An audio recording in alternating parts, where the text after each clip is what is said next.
Hello friends, hope all of you are doing well. In today's session, we are going to discuss one of the most important topic of Block 2 Unit 1 of Aspects of Language MEG 4 paper of your MEG syllabus. This video is primarily going to be divided into three parts where I'll be discussing primarily about the Old English, Middle English and Modern English, which will again be subdivided into two categories, which is Early Modern English and Late Modern English. Also, a small information to all my subscribers and all the viewers that I have completed the block 1 of the MEG4 paper entirely and very thoroughly. So if you do want to watch it, do consider checking it out by clicking in the link given in the description, where you can check out the videos. The entire videos are given in a very systematic manner in the playlist. So do check it out before watching this video so that you can keep your preparation in a very chronological fashion, and that will be actually be very beneficial for your upcoming exams. Also, do hit the like button so that we can reach a wider audience, and do consider to join our Facebook page and our Facebook group so that we stay connected, because up there we update all the regular notifications of IGNOU and relevant documents and PDFs of our lectures on a regular basis. Now, without wasting any further time, let's start with the video. Now, the history of English language really started with the arrival of three Germanic tribes who invaded Britain during the 5th century AD. Now, this period is very vital and very crucial because this period lays the foundation stone of how the English language evolved in today's times. Okay, so these tribes, the Angles, the Saxons, and the Jutes, crossed the North Sea from what today is Denmark and northern Germany. Now I'll show you the diagram as well where you'll be able to understand it graphically, but I recommend not to use this diagram in your answers because in your literature paper you're not supposed to answer it in a scientific way. It's just for your graphical understanding so that you can remember it. Alright. At that time, the inhabitants of Britain spoke a Celtic language. Now I'll show you the graph eventually by the end of the video. But let's move on. But most of the Celtic speakers were pushed west and north by the invaders. Now, who were the invaders? We have to remember that the invaders were the three Germanic tribes, okay? The Angles, the Saxons, and the Jutes. Now, the people who were already residing in Britain who were speaking the Celtic language, they were pushed in the west and north of the Britain. Okay, that is the Great Britain, mainly into what is now Wales, Scotland, and Ireland. We have to remember that all of these places are now part of Commonwealth. Now the Angles came from England and their language was called English. Okay, from which the words England and English were derived. Now we understand that everything which is there in English literature has been derived and has a history of its own. Even their own, the name of their own country, that's the England, it was derived from the word from the Angles. Okay, that's the England and the English, the words were derived. Now you can pause the screen and actually understand how the Germanic invaders entered Britain on the east and south coast in the 5th century. This diagram is self-explanatory in itself, and you can actually observe it and remember it graphically, but again, yes, do not draw this diagram in your answers in your upcoming exams. Now, after we have discussed about the history of English language in a very discrete manner, let us understand the period, the first period, the Old English period, which reigned from 450 to 1100 AD. Okay, so this timeline is very important. You have to remember the dates as well because you have to mention it in your exams.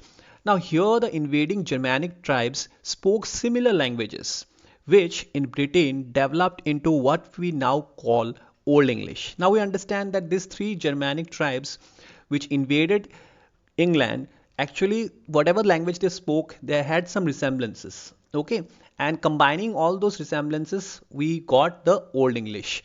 Old English did not sound or look like English today. Now, even I'll give you an example eventually.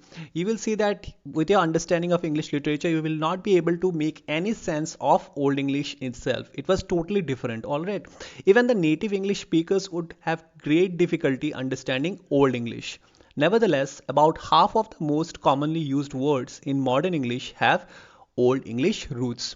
Now, it's quite understandable that the modern English has its roots from its Old English, but obviously there were a lot of modifications that went on over the period of time.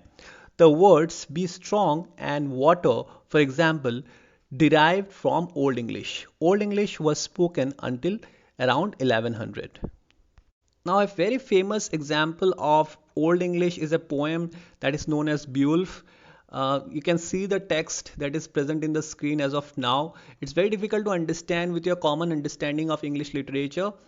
And I also recommend that there is an animation movie of Beowulf you can go ahead and watch in order to understand the proper context of this poem. But again, if you want to really know about this poem, do mention it in the comment section. I'll definitely try to cover it up. But again, it's not relevant for your exam purpose. Now, the Old English period lasted for more than 500 years, and we have to understand and remember the turning point event that led to the Middle English period, which was from 1100 to 1500.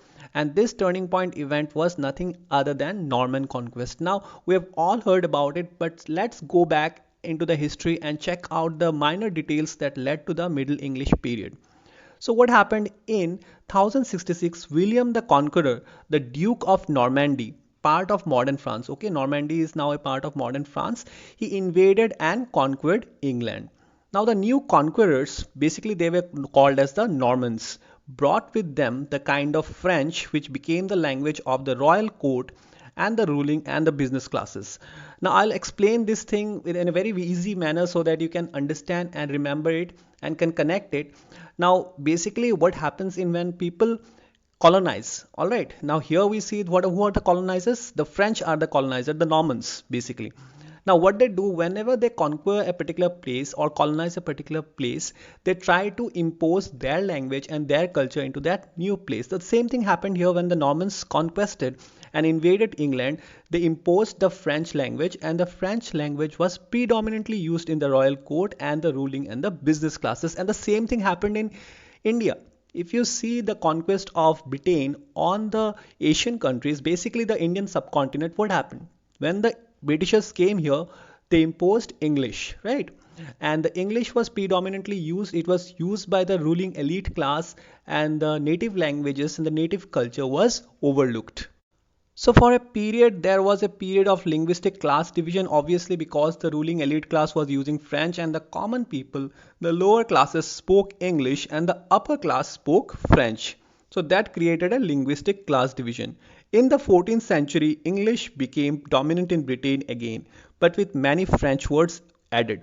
Alright, now when I say 14th century, again you have to understand that by the end of 15th century, again Britishers were becoming the colonizers. Okay, so in the 14th century, what happened that eventually what was happening that English was again coming out as dominant, but by that time obviously there were some inclusions in the English language of the French words. Now this language is called Middle English. Alright, the inclusions of French words and all the obviously all the borrowings that has been done from the Old English.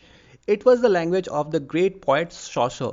Now I'm talking about Geoffrey Chaucer here, who was predominantly active in the period between 1340 to 1400, but it would still be difficult for native English speakers to understand it even today.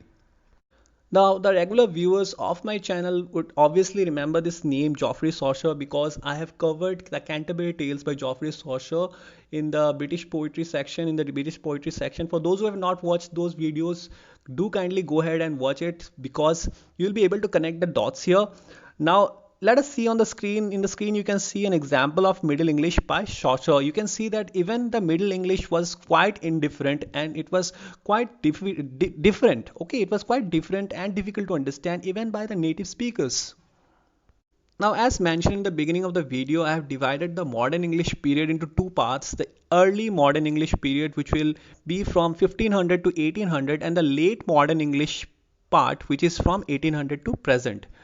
Okay, now we have to understand that in the modern English period, which started from 1500, by this time the people of Britain, that means the English people, are colonizers. All right. Now these people are the same people who were once colonized by the French, and previously before the era of the Old English period, they were colonized by the three and colonized and invaded as well by the three Germanic tribes. Okay, the Angles, the Saxons, and the Jutes. Now, by this time, by 1500, we understand that Britishers are now predominantly the colonizers. Alright, so towards the end of the Middle English, a sudden and distinct change in pronunciation, the great vowel shift it is called. Okay, we have to remember this in this way. Fine, it started with vowels being pronounced shorter and shorter. Now, from the 16th century, the British had contact with many peoples from around the world. Now, how it was possible? Because the Britishers were rapidly increasing their empire. Okay, they were colonizing different countries, the African countries, the Asian countries, the European countries. All right.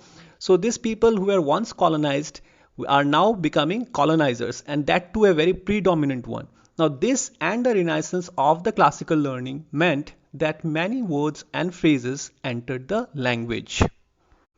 Now, this statement that I've just mentioned is very interesting, and actually it's very funny as well, because you see, this English people not only colonized different places around the world, but they also incorporated a lot of words of different languages into their own language. Now, I want to quote a line by Shashi Tharoor in one of his very intellectual video, where he mentioned that the word loot in itself, which is actually a Hindi word, was incorporated by the English in their English dictionary. By that, we can understand that they have done the same thing with other cultures as well. Now, this along with the renaissance of classical learning. Okay, fine. Now, the invention of printing also meant that there was now a common language in print. Fine, the printing was also happening at the same time, and that also, advocated the common language. That was English. Now we have to understand that why printing has a big contribution in the spread of the modern English. It was because that prior to printing, what happened is to that people used to write the books, okay, and it used to be very expensive. Now books became cheaper after the printing came into the scene, and many people learned to read. Printing also brought standardization to English. Now that is a very crucial aspect, because when printing came into the scene, the standardization of English also happened. Spelling and grammar became fixed, and the dialect of London, where most publishing houses were, became standard. In 1604, the first English dictionary was published. Now, I don't need to give you examples of the writers and the poets and the authors of the modern or the early English period, because we have plenty. Hamlet's famous to be or not to be lines written in early modern English by Shakespeare is a very classic example of early modern English. Now let us come to the final section of today's video, that is the late modern English, that is from 1800 to present. Now the main difference between early modern English and the late modern English is vocabulary. Alright, now there is a difference here. The late modern English has many more words arising from two principal factors. Now what happened by the end of 1800s, like from 1800s to the present, what happened is that there was this thin line of difference between the early modern English and the late modern English, and the difference was primarily of vocabulary. Now this happened because of two principal factors. The first one is obviously the Industrial Revolution and technology created a need for new words. Now, a small trivia here, the Industrial Revolution might be a groundbreaking event in the modern English period, but it has a disastrous effect on the Asian and the poor African countries, because it totally destroyed their native cultural habits and the textile industries out there. But we will not go to that extent. Let us quickly see the second reason of the difference between the early modern English and the late modern English. So secondly, the British Empire at its height covered 1/4 of the earth's surface, and the English language adopted foreign words from many countries. So yes, the British Empire at its peak covered 25% of the entire earth's surface, because they were the colonizers, okay?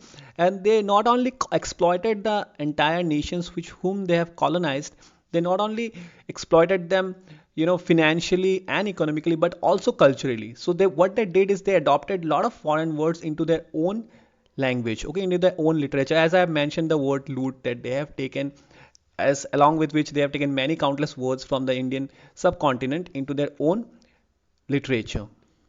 Now I want all of you to pause the screen and understand the timeline of English language history, which I have given in a graphical manner. This diagram in itself will help you to understand and figure out the different time periods in the English literature and the English language, which is basically can be divided into three parts: the Old English, the Middle English, and the Modern English, which is again subdivided into Early Modern English and the Late Modern English. You'll be able to see the different connections here, and I want you to remember all these connections, which will help you to present your answer in a more attractive manner and a more presentable manner.